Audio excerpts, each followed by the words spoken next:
ये बात भोपाल शहर की है, जहाँ पर एक हॉस्टल था जिसमें कई बच्चे रहा करते थे। ये हॉस्टल सीनियर बच्चों का हॉस्टल था और शहर से दूर जंगल के पास शोर रहित जगह पर स्थित था।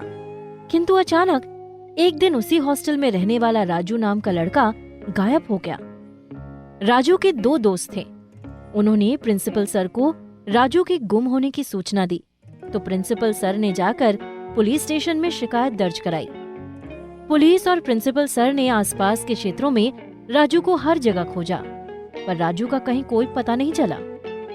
राजू के दो दोस्त थे, श्याम और कपिल, जिनमें श्याम राजू का सबसे खास दोस्त था, जिसे राजू के गायब होने का बड़ा दुख हुआ और राजू के बारे में अशुभ सोचकर कांप जाता था।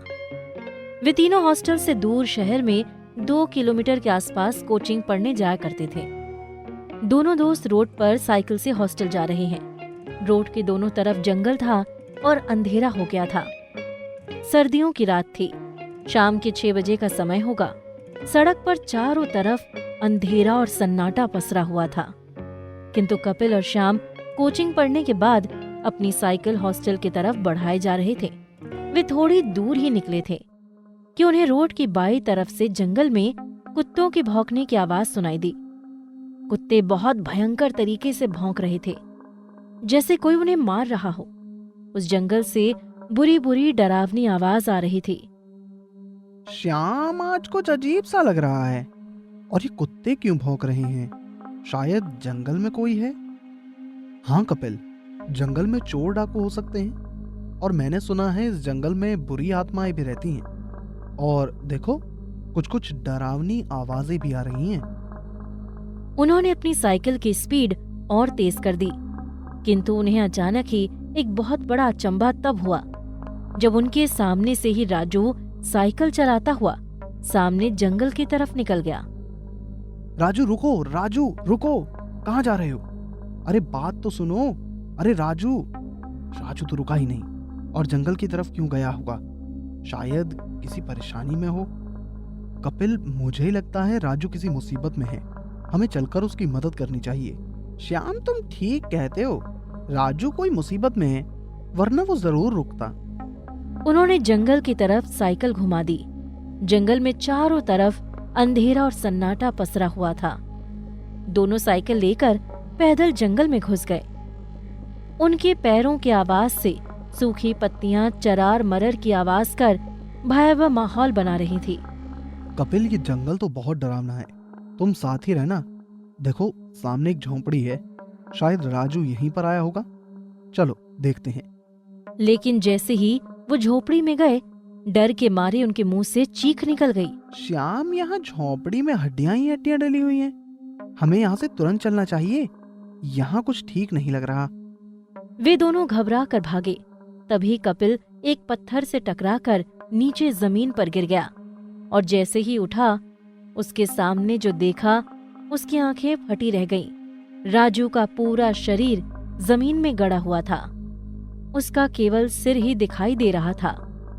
सिर में से आंखें बाहर लटक रही थीं।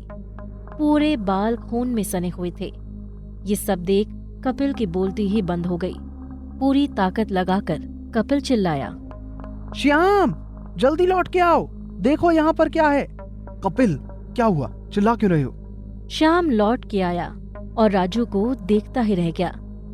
थोड़ी ही देर में हवाएं तेज होने लगी और आसपास कई आत्माएं आसमान में प्रकट हो गईं और चारों तरफ डरावना माहौल बनाकर शोर करने लगी। कपिल, एक साथ इतनी आत्माएं मैंने पहले कभी नहीं देखा ऐसा। अब तो हमारी मौत निश्चित है। करने लगी। तभी आत्माएं भयंकर आवाज कर रही थीं। दोनों को लगा अब जिंदा नहीं बचेंगे और आत्माएं कपिल की तरफ बढ़ीं। हे भगवान, हमारी रक्षा करो, हमें बचाओ। तभी एक भयंकर तेज पुंज छूटा और सीधा आत्माओं पर लगा। यह तेज प्रकाश कपिल के पहने हुए ओम के लॉकेट से आ रहा था। अब आत्माएं एक भयंकर आग के साथ जल रही थीं। कपिल, जल्दी भागो यहाँ से। दोनों अपनी साइकिल उठाकर हॉस्टल की तरफ पूरी ताकत से चलाना शुरू कर दिए और हॉस्टल पहुंचकर चैन की सांस ली। उन्हें डरा और घबराया हुआ देख प्रिंसिपल बोले, कपिल, क्या हुआ? तुम लोग इतने डरे हुए क्यों हो और इतना हाफ क्यों रहे हो?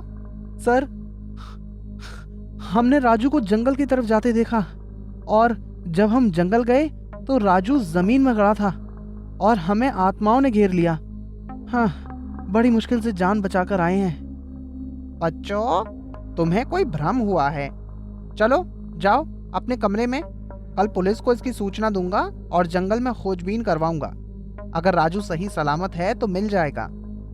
उस रात को उन्हें नींद नहीं आई और राजू तथा जंगल की आत्माओं के बारे में सोचते रहे। दूसरे दिन सुबह उनका दोस्त पास के ही गांव से मिल गया और वो दोनों खुश हुए। खैर, जो कुछ भी हुआ, लेकिन आज उनका दोस्त राजू मिल गया था। ऐसे ही मजेदार वीडियो के लिए सब्सक्राइब जरूर करें और घंटी दबाना ना भूलें।